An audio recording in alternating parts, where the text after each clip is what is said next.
We are back, my friends, and of course right now it may not seem like it this morning, but I promise we are getting closer and closer to that nice spring weather.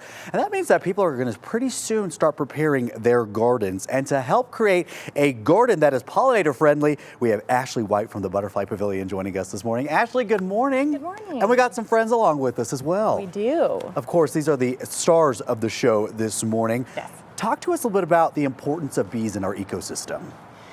So bees serve a incredibly important ecological role as pollinators.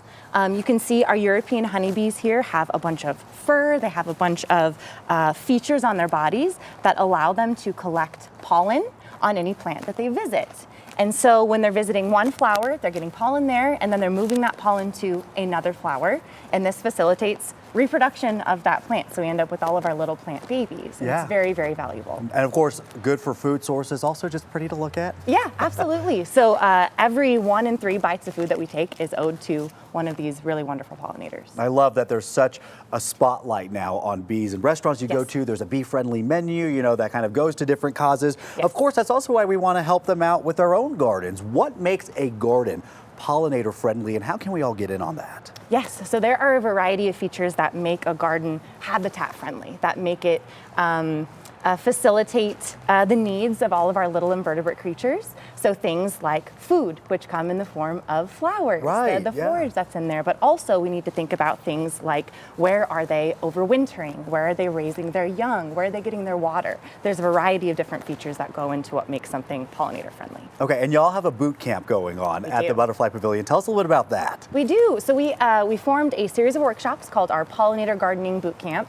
And it takes place over the course of multiple months and really just puts people in a position to create these spaces in their own areas. And what's great about how small these guys are is that you can provide it on a windowsill, a patio, Right. and a small strip of land. You don't have to have a yard to provide for pollinators. Which is so important because, you know, if you're living in an apartment or you're living, let's say, in a more urban area where you don't have that greenery around you, you can do this. There's really no excuses if you want to do it. We can find a way to make that happen. Yeah, absolutely. And this coming Sunday, the 21st, we're going to have our design boot camp. Okay.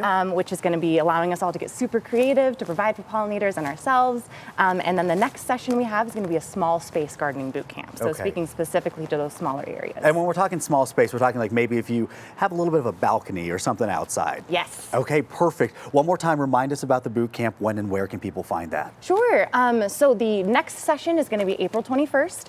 We're going to have 2 different sessions, one at 9 a.m. and one at 1 p.m. It's going to be our design workshop. And the next session is going to be May 21st at 10 a.m. Okay, perfect. And where can people find more information if they want to discover more? And also just about the Butterfly Pavilion in general. Yeah, you can go to butterflies.org and check out all of our many services there.